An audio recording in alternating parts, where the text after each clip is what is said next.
Allô, allô, c'est Karine de Mon Coin Lecture et aujourd'hui je suis là pour vous faire mon bilan du Pumpkin Autumn Challenge. Comme vous pouvez le voir, je suis toujours enrhumée et j'ai toujours une voix de schnout. Ah mais en fait, vous ne savez pas que je suis enrhumée parce que j'ai tout expliqué ça dans l'autre vidéo que j'ai tournée avant mais qui va passer après. Bref, je suis sortie pour la première fois depuis 5 ans et j'ai attrapé le rhume. Ce que ça signifie, c'est que non, je parle pas toujours comme ça. Oui, l'accent, mais pas la voix. Que j'ai souvent un peu plus d'énergie et que mes yeux ne peuvent pas toujours se confondre avec ceux d'un zombie. Avant de commencer, je fais le petit rappel que tout le monde fait. Si vous aimez mon contenu, vous pouvez faire un pouce pour m'encourager. Vous pouvez aussi vous abonner à la chaîne. Je fais des vidéos des fois. Ouais. Là, ça a été plus souvent, mais là, je vais recommencer à travailler, fait que je sais pas. Mais je vais essayer. Promis. Donc, le Pumpkin Autumn Challenge, qui était le challenge organisé par Guy Mose, il y avait des menus, il y avait des sous-catégories. Au début, j'avais prévu une espèce de concept de fou, sauf que, oui, un sauf, j'ai réalisé qu'en tout, il y avait 45 livres dans les 3 derniers mois qui pouvaient entrer dans les catégories, puis à la fin, j'avais arrêté de les placer. Fait qu'il est hors de question que je fasse ça compliqué. On va y aller quand même rapido. En plus de ça, il y a des livres dont j'ai déjà parlé ailleurs, donc on va y aller encore une fois, encore plus rapidement. Et on va faire un deal ensemble. S'il y a des romans dont je parle trop vite pour vous ici, mais écrivez-moi là dans les commentaires, puis je vais essayer d'en parler plus dans une autre vidéo. Parce que, vous savez quoi? Un commentaire, ça fait toujours plaisir. Même si c'est pour dire une niaiserie, en fait, encore mieux si c'est pour dire une niaiserie. Mais bon, j'aime ça, les commentaires.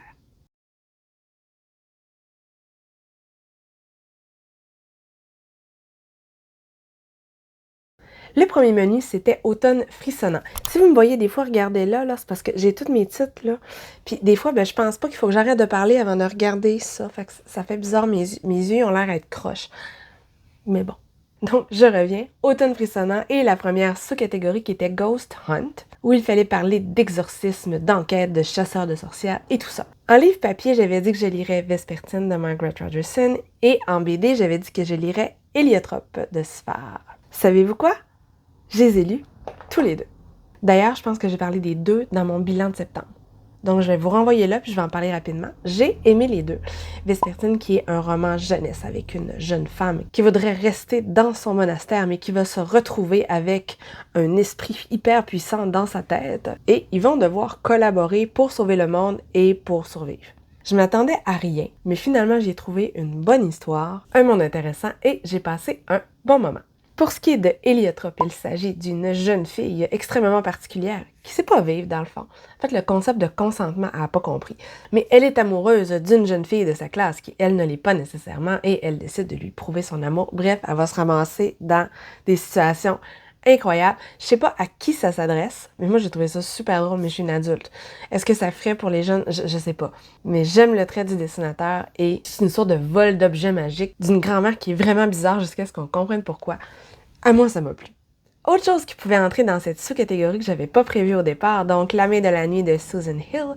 Susan Hill, c'est celle qui avait écrit La Dame en noir. Ici, il s'agit donc de l'histoire d'un personnage qui va visiter une étrange maison et qui sent une petite main dans la sienne. Qu'est-ce qui se passe exactement?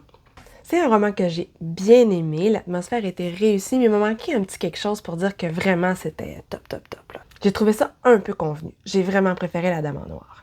Aussi lu La Maison des Voix de Donato Carisi, parce qu'ici il est question d'une enquête, et je voulais lire le deuxième, La Maison... En tout cas, il y en a un autre qui vient de sortir, là, puis tout le monde en parle, fait que je voulais lire le deuxième. Fait que j'ai lu le premier.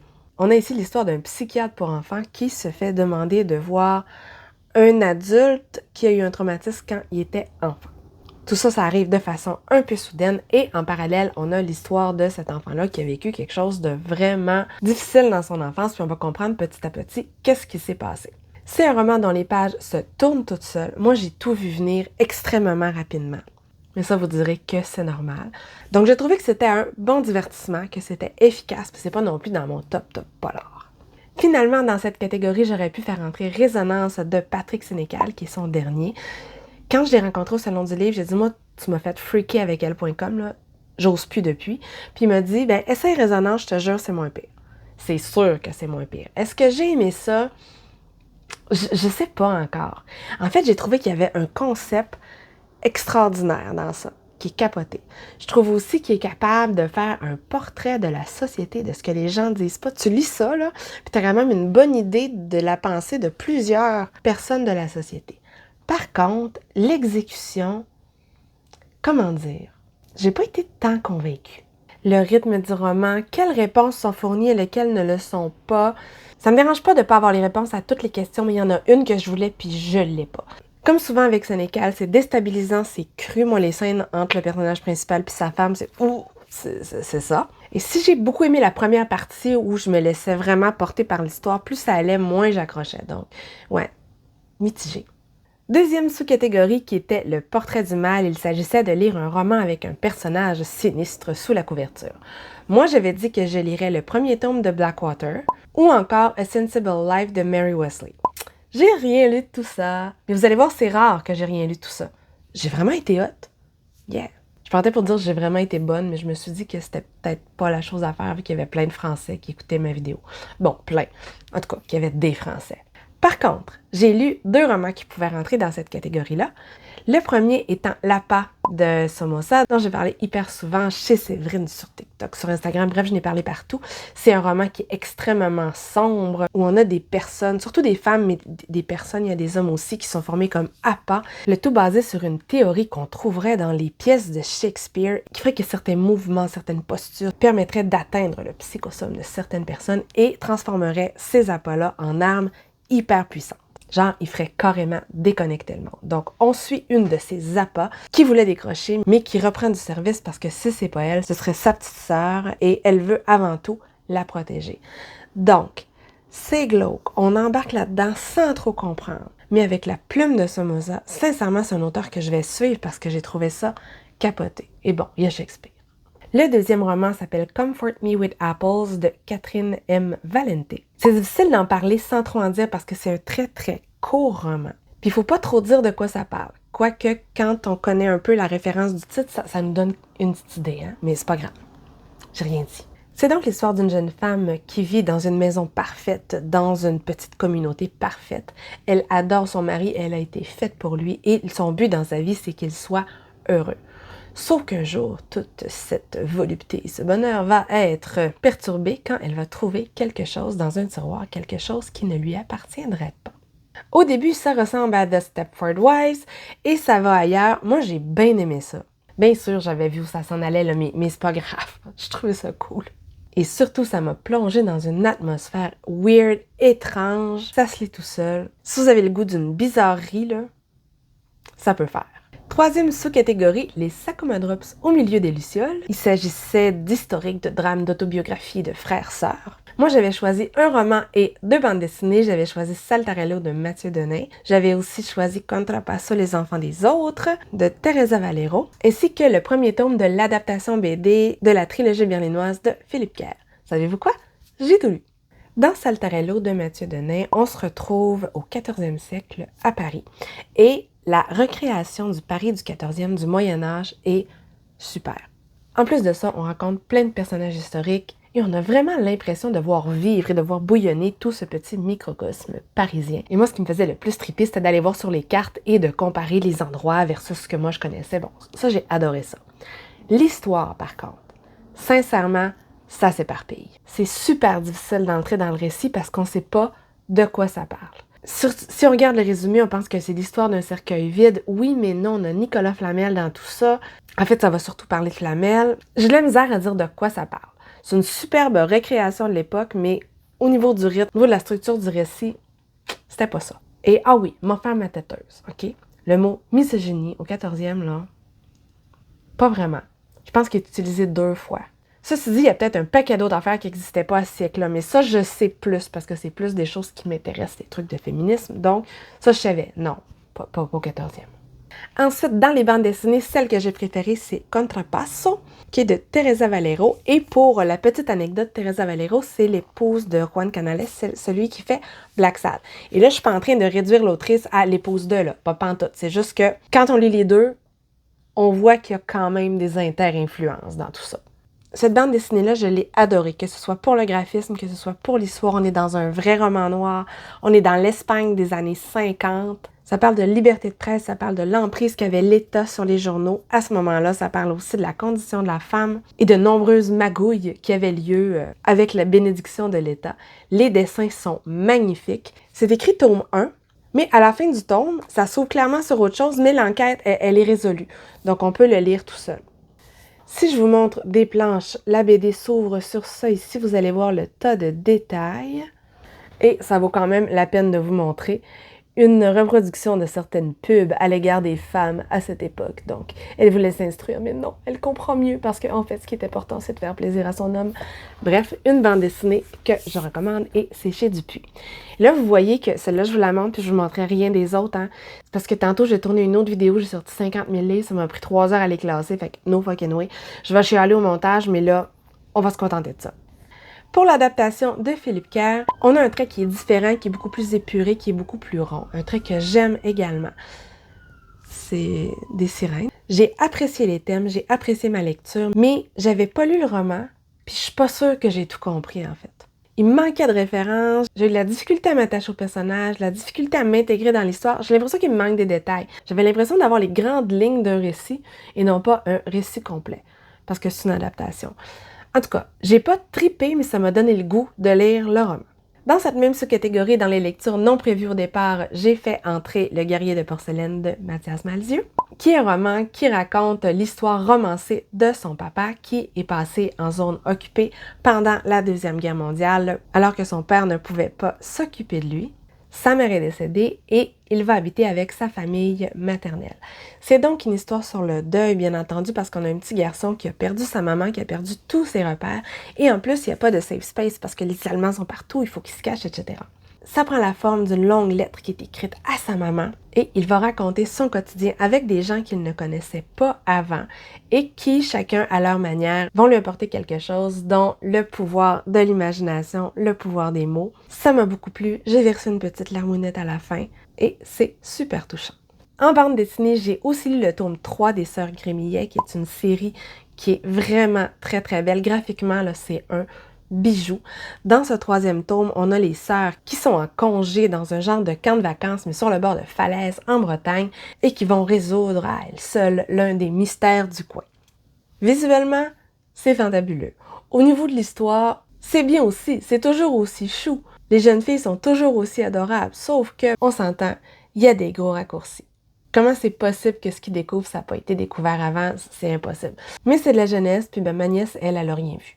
Est-ce que c'est une série que je recommande? Bien sûr que je la recommande. C'est vraiment beau.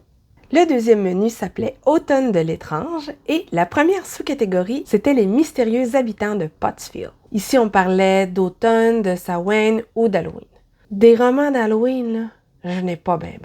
Fait que j'avais décidé de lire The Haunting of Hill House, c'est-à-dire La maison hantée de Shirley Jackson, que j'avais déjà lu ado, mais dont j'avais plus aucun souvenir. Je l'ai lu! C'est un roman qui est court, mais ça m'a pris un temps fou avant de le lire parce qu'il fallait tout le temps que je recommence. On dirait que le début, je me rappelais jamais de quoi ça parlait. C'est pas si facile d'entrer dedans, dans le fond. Mais finalement, après que je l'ai fini, puis que j'ai réfléchi un peu, je dis hey, j'ai aimé ça finalement. Je vais être bien franche, j'ai quand même préféré Nous avons toujours vécu au château. Entre les deux, je choisis l'autre. Dans ce roman qui est très différent de la série télé, il s'agit d'une maison qui rendrait les gens fous. Et on a un professeur qui recrute des gens pour venir enquêter dans cette maison-là. On a un jeune homme, le fils des propriétaires, et 2 jeunes femmes, dont le personnage principal. Elle était l'aidante naturelle de sa mère. Celle-ci vient de mourir. Elle se retrouve un petit peu devant rien et elle décide d'y aller. Et quand elle arrive dans cette maison-là, soudainement, elle a l'impression de se sentir chez elle avec des gens qui l'acceptent. Sauf que, rapidement, on va commencer à se rendre compte qu'il se passe toutes sortes de choses étranges dans cette maison-là. C'est pas tout le monde qui entend les mêmes affaires, c'est vraiment weird.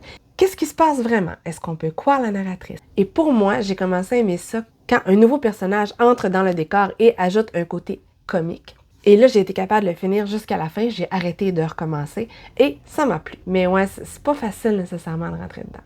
Deuxième catégorie, la récolte des champignons. Forêt, récolte, poison, petit peuple. Moi, j'y suis allée surtout pour la forêt.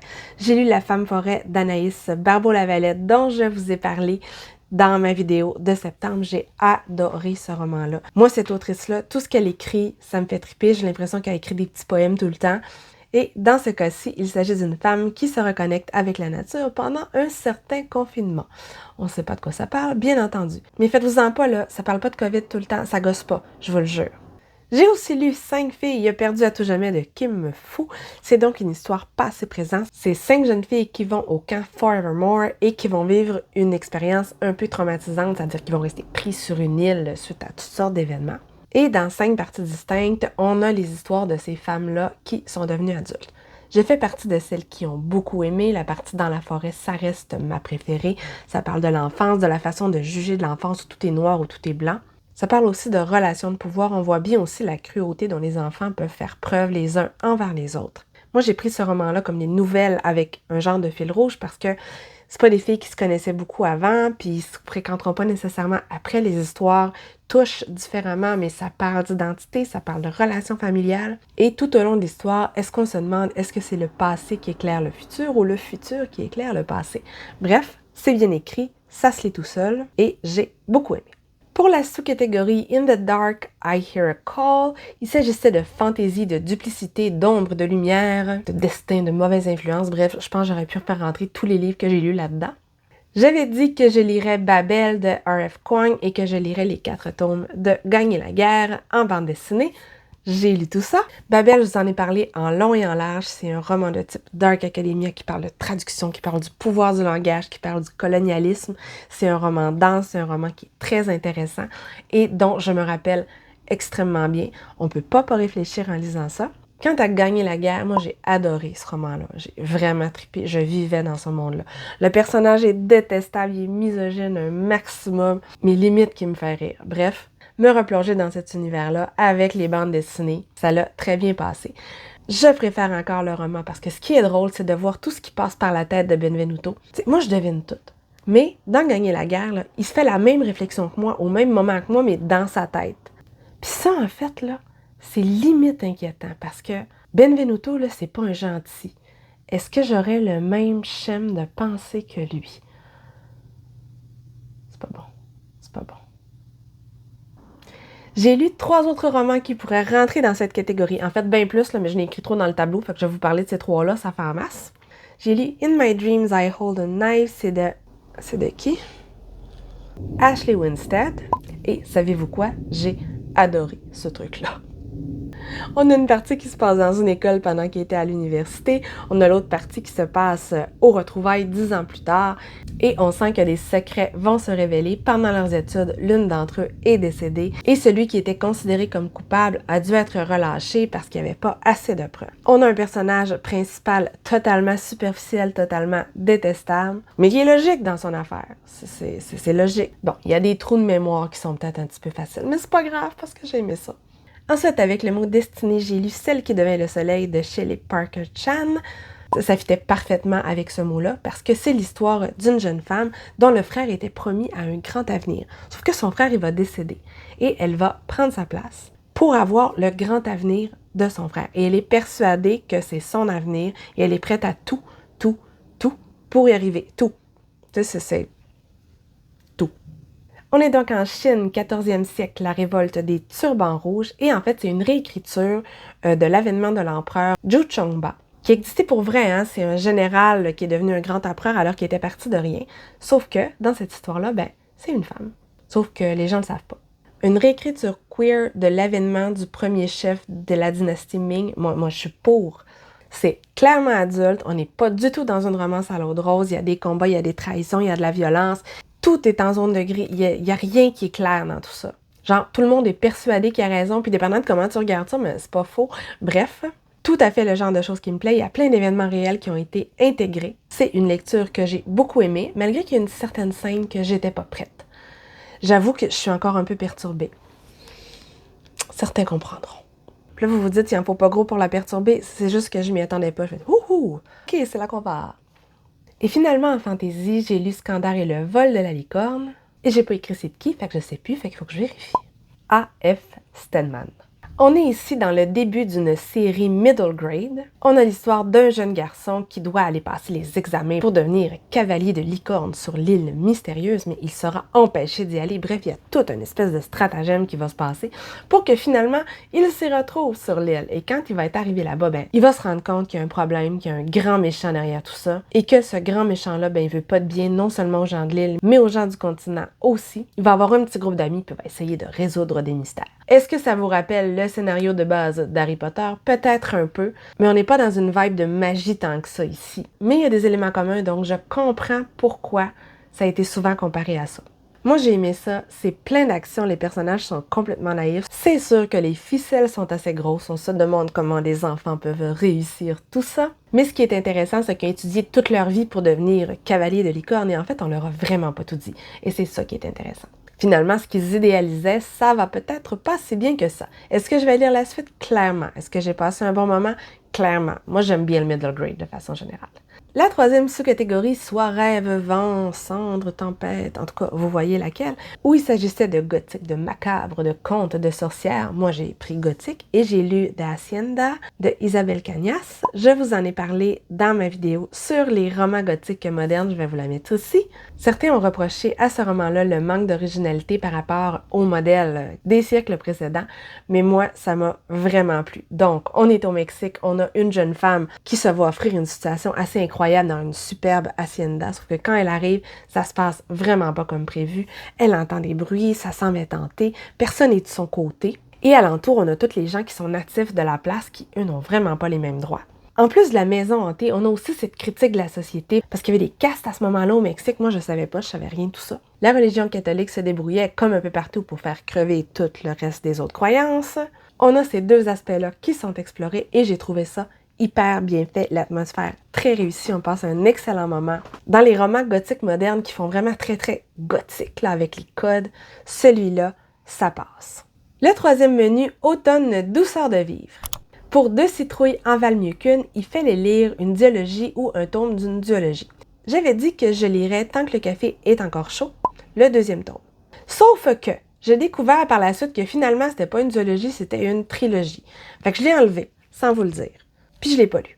J'ai lu par contre le premier tome de Pax, qui s'appelle Pax et le petit soldat. C'est du middle grade et c'est de Sarah Pennypacker. J'ai pas besoin de le présenter, ce roman-là, je l'ai vu partout et il y a maintenant un tome 2.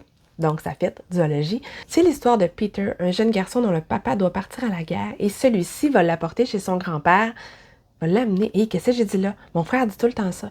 Bref, il va l'amener chez son grand-père qui reste 500 km plus loin. Sauf que Peter, il a un renard apprivoisé et le papa ne veut pas imposer le renard au grand-papa, donc il le laisse là, dans la nature, en se disant il va survivre. Le petit garçon, il vit pas du tout bien avec ça et il décide de partir à pied pour retrouver son renard. Dans ce roman-là, on va pas préciser ni le lieu ni l'époque, mais bon, on est quand même pas au Moyen-Âge, il y a des autos, là.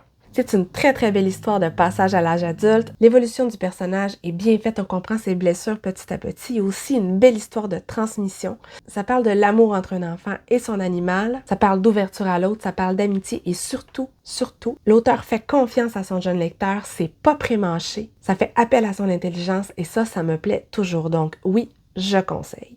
Ah oui, puis moi à la fin, là, je la trouve parfaite. Il y a un tome 2, je sais pas si je vais le lire parce que je la trouve trop parfaite, cette fin-là. Deuxième sous-catégorie était la maison Slangster. On parlait donc d'humour, de livre audio ou de podcast. Des livres audio, j'en ai lu plein là-dedans. J'avais choisi quelque chose pour humour. J'avais choisi un tome de Pratchett. Je n'ai pas lu de tome de Pratchett. Puis je sais pas pourquoi, parce que c'est un petit doudou pour moi, un tome de Pratchett. Mais je l'ai pas lu. J'ai quand même lu 2 tomes des Petites Poules de Christian et Christian. C'est une série pour enfants qui est remplie de références. Je vais pas vous parler en particulier de ces 2 tomes-là. Mais c'est parce que là, je me rappelle plus des tomes. Si vous avez des enfants, il faut lire cette série-là. C'est top. Genre, les enfants vont rire de quelque chose, puis les adultes vont triper à cause des références. Pour cette sous-catégorie-là, on dirait que je suis restée dans les poules, parce que pour le livre où il était question d'humour, j'ai lu Les poules des prairies partent en tournée, et c'est le dernier roman de Dawn Dumont, qui est une autrice autochtone des prairies. On est dans les années 70 et c'est un groupe de danse traditionnel qui doit partir en tournée en Europe. Sauf que la veille, tout le monde a une gastro.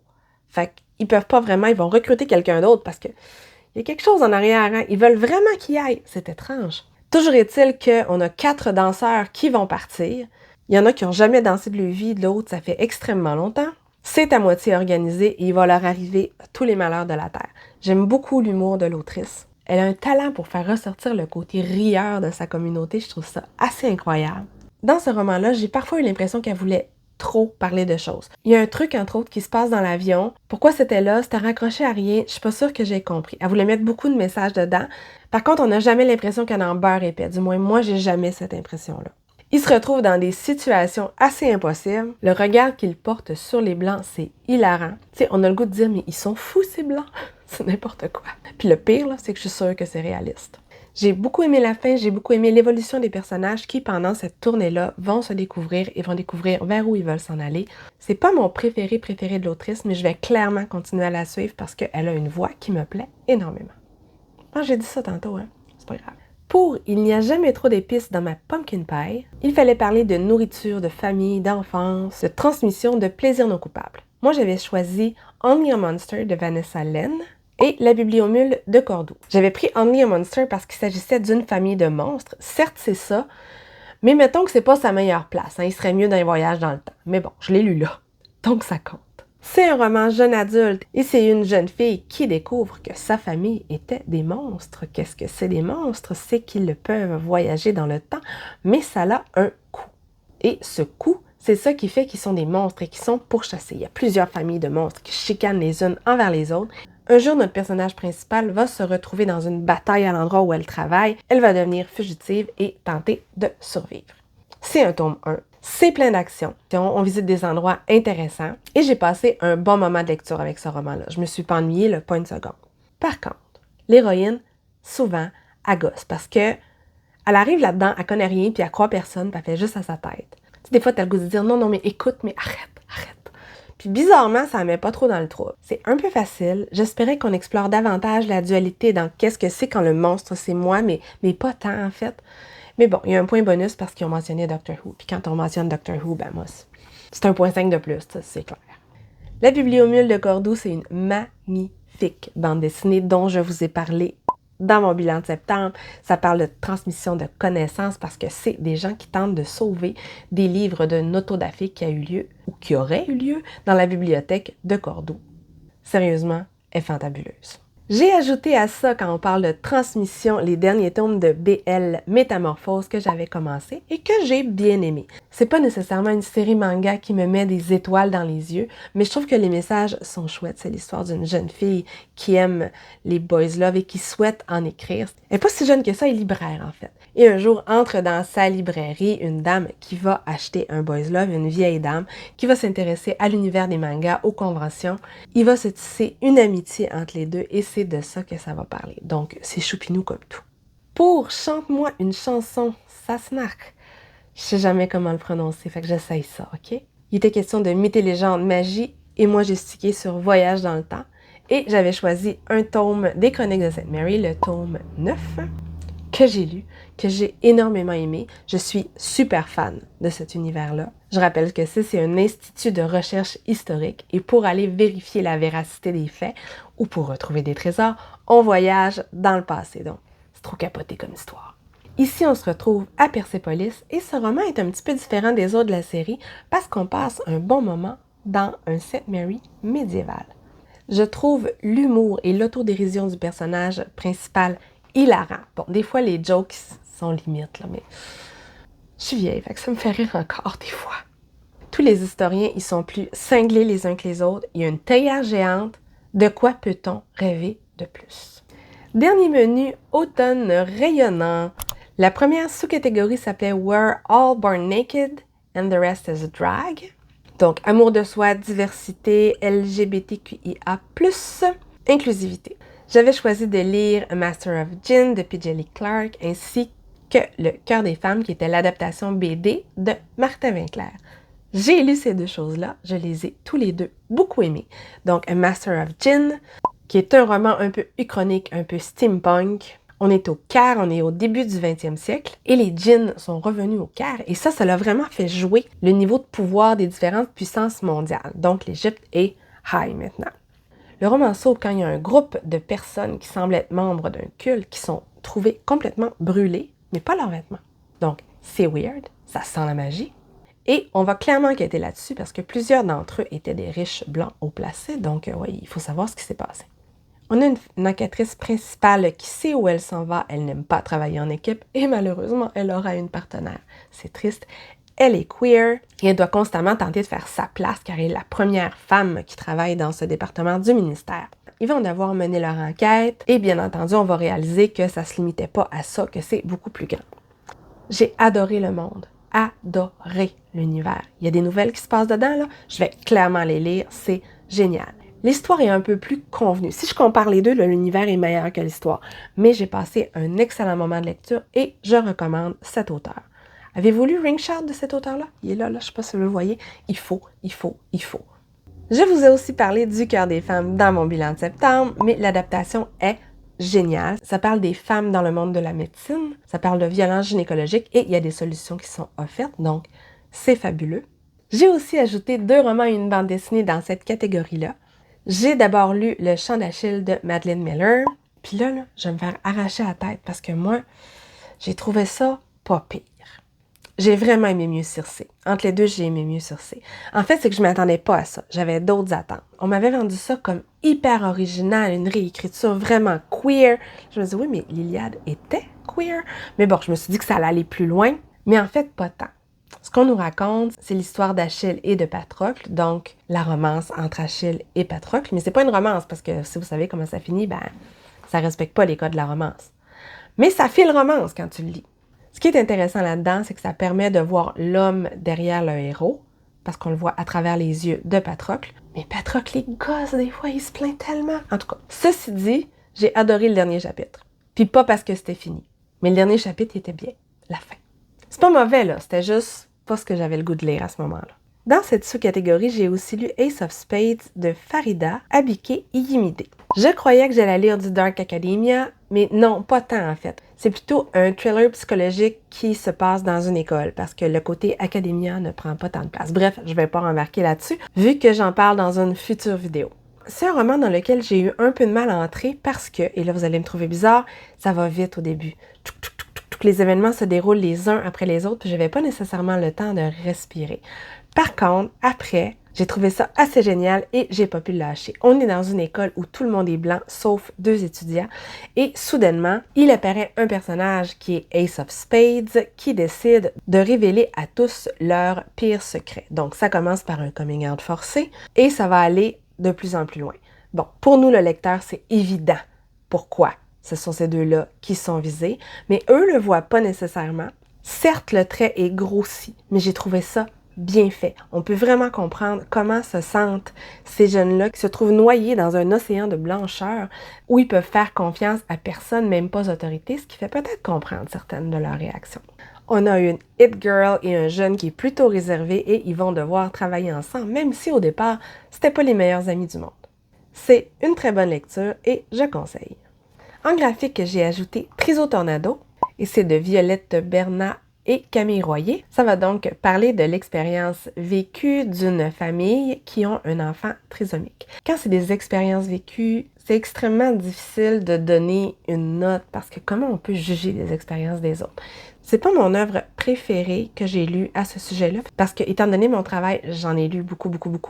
Par contre, je trouve que l'autrice réussit vraiment à nous faire ressentir la solitude des parents qui se retrouvent pris avec des gens qui veulent bien faire mais qui font pire que bien. Puis en plus de ça, comme la trisomie, on peut prévoir, il y a quand même un moyen de prévoir, mais ça soulève toutes sortes de questions et on l'aborde là-dedans. Ce sont des réflexions que j'ai vues, entendues souvent, les frustrations à propos du système, je suis parfaitement d'accord. Mais comme je les ai vécues en vrai, on dirait que je suis plus touchée par ceux que je connais que par ce que je lis dans un livre. Et ça n'enlève rien à l'expérience de l'autrice.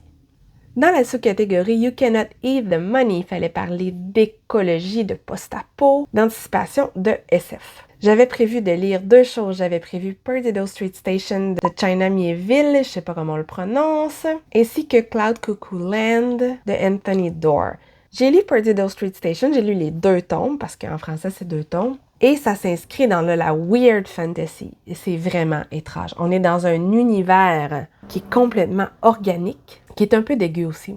Et on a tout un monde, toute une enquête qui se tisse autour de ça. J'en ai parlé beaucoup dans mon bilan lecture, donc je vais pas en reparler davantage ici. Je vais sûrement relire l'auteur parce qu'il est tellement étrange, je me demande quelle autre idée qui peut sortir de sa tête. Genre, il y a des personnages mi-humains, mi-scarabées. C'est bizarre à avouer. Puis ça, c'est sûr que ça permet d'aborder tout plein de thèmes. Je n'ai pas lu le Anthony Doerr, mais vous allez voir, c'est le dernier que j'ai pas lu. J'ai aussi ajouté à ça 2 graphiques, donc Carbone et Silicium, qu'on m'avait totalement recommandé, et c'est un ouvrage qui est extrêmement fort parce qu'il m'a empêché de dormir et il m'a fait freaker. C'est-à-dire c'est de l'anticipation sur plusieurs siècles, voire même millénaires, bref, je sais plus trop. Et l'histoire commence quand on va créer 2 robots qui contiennent toute la mémoire du monde et qui peuvent apprendre et ressentir. Ces 2-là ont envie de choses totalement différentes, mais ils vont se poursuivre quand même à travers les siècles. C'est fréquent, là, vous pouvez pas vous imaginer comment c'est fréquent.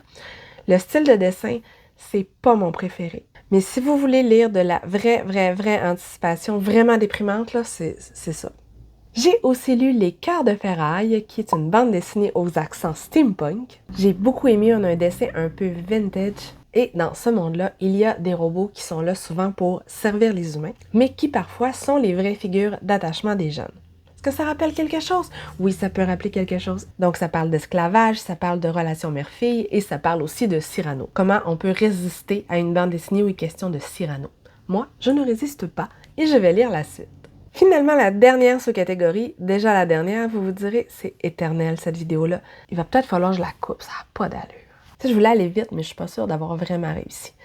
Cette sous-catégorie s'appelle le don des Merrywick. On parle de bienveillance, guide, sororité, de guérison, de relations, d'amour. Je voulais lire un livre et une bande dessinée. Donc, je voulais lire Le chat qui voulait sauver les livres et je voulais lire L'atelier des sorciers. J'ai lu tout ça. Le chat qui voulait sauver les livres, j'ai pas du tout aimé. Il me semble que je l'ai parlé aussi dans mon bilan de septembre. Mais je suis plus sûre. Donc, je vais dire rapidement. Un jeune garçon qui a perdu son grand-père, qui avait une librairie de livres usagés, de bons livres usagés. Suite à la mort du grand-papa, il y a un chat qui arrive pour faire des expériences, pour sauver les livres et pour apprendre des leçons de vie. Par rapport à la littérature, les leçons de vie. Sauf que moi, je suis tellement pas d'accord, là. C'est comme tellement pas. Tout le monde lit ce qu'il veut, comme il veut. Et c'est pas ça qui est prôné dans ce roman-là. Ça devrait être cute. Pour moi, ça ne l'est pas du tout. C'est moralisateur. Ça m'a tapé. Par contre, L'atelier des sorciers, ça c'était choupi. D'ailleurs, j'ai acheté tous les autres tomes qui me manquaient parce que c'est trop mignon et c'est aussi un manga que ma nièce d'amour adore. Celui-ci, je suis certaine que j'en ai parlé dans ma vidéo bilan de septembre. C'est une jeune fille qui, par inadvertance, a jeté un sort interdit à sa maman qui est changée en pierre et elle va s'en aller apprendre la magie pour tenter de la sauver. Et le concept de magie là-dedans, c'est super intéressant parce qu'ils ont réussi à rationaliser certains trucs. Oui, il y a de la puissance, mais il n'y a pas juste ça. Et c'était fort chouette. Donc, je vais continuer la série bientôt. C'est vraiment choupinou. J'aime beaucoup. Est-ce que j'ai ajouté des choses? Mais bien sûr que j'ai ajouté des choses, sinon ce serait pas drôle. Est-ce que c'est moi où je parle vraiment vite depuis le début de cette vidéo parce que je sais que j'en ai trop à dire? Je pense pas que c'est moi. J'ai donc lu Mémoire de la forêt de Michael Brun-Arnaud. On l'a vu partout et le roman, c'est chez Gallimard, il est tellement beau, je l'ai emprunté à la bibliothèque. C'est sûr qu'il va me le falloir, là, c'est officiel. On est donc dans une forêt et on a un renard libraire et les livres qu'il y a là-dedans, ce sont souvent des histoires de vie. Donc un jour, entre dans la librairie Monsieur Taupe qui cherche son histoire de vie parce qu'il l'a oublié vu qu'il a la maladie de l'oubli-tout. Les deux vont partir ensemble à la recherche du livre et du passé de notre Monsieur Taupe. Dans le voyage, ils vont rencontrer plusieurs personnes, ils vont se baser sur certains indices et on va découvrir petit à petit ce qui est arrivé et c'était quoi le passé. Moi, je suis toujours fan des romans où on revoit les personnes âgées plus jeunes. C'est comme... Je trouve qu'il faut tellement pas oublier ça, il faut tellement jamais arrêter de voir la personne brillante derrière des fois les corps qui font plus ce qu'ils veulent. Bref, ça me plaît toujours. C'est imagé, c'est choupinou comme tout, je conseille à tout le monde. La hype n'est pas volée. Et finalement, j'ai lu un tout petit roman de Barbara Pym qui s'appelle Les ingratitudes de l'amour. C'est d'ambiance vintage, on est à Londres dans les années 60 et c'est l'histoire de 2 femmes qui vont devoir s'entraider, mais c'est surtout de leurs histoires d'amour à la Londres des années 60 dont on parle. Ce sont 2 femmes actives, des femmes qui ne se plient pas nécessairement à tout ce qui est attendu d'eux. Il y en a une qui travaille, qui est indépendante, et il y en a une autre qui ose certaines choses que plusieurs n'oseraient pas dans la bonne société. Elles vont se rencontrer dans un congrès, ils vont rencontrer plusieurs personnes et surtout, je sais pas si vous entendez dehors, là, je sais pas ce qui se passe, c'est un gros party. Ça hurle. À ce congrès-là, il y avait Alwyn Forbes, qui est un savant, et les deux vont tomber un petit peu sous le charme. Une l'avoue, l'autre pas tant, puis il y en a une qui va espionner pour l'autre, voir qu'est-ce qu'il y en est. C'est toute cette histoire-là. C'est pas mon préféré de Barbara Pym, parce que c'est quand même un peu plat à l'occasion. En fait, je pense que c'est moi. Je pense que moi, les histoires d'amour, mané, je me tanne. Mais j'ai bien aimé la mauvaise foi qu'il y avait dans tout ça. C'est un peu drôle à l'occasion. Donc voilà, c'était mon bilan du Pumpkin Autumn Challenge et on va pouvoir commencer le Cold Winter. Et là, j'ai presque peur. J'ai le goût de moins lire pour le Cold Winter parce que je me dis que ça n'aura aucun espèce de bon sens de faire une autre vidéo comme ça. C'est long, c'est éternel. Vous pouvez vous dire, si elle faisait des bilans lecture de temps en temps, ça serait peut-être moins long. Oui, je pourrais. Vous avez raison. Vous avez totalement raison. Donc, et vous, votre pumpkin, avez-vous lu des trucs là-dedans? Est-ce que vous avez réussi votre challenge? Bref, comment ça a été? Si vous écoutez encore à ce moment-ci de la vidéo, et là, je sens que je vais pouvoir vous compter sur mes doigts, vous mettrez une petite émoticône de tasse de thé parce que là, j'ai plus de voix et je vais aller prendre un thé. Sur ça, je vous souhaite une bonne fin de journée et à la prochaine!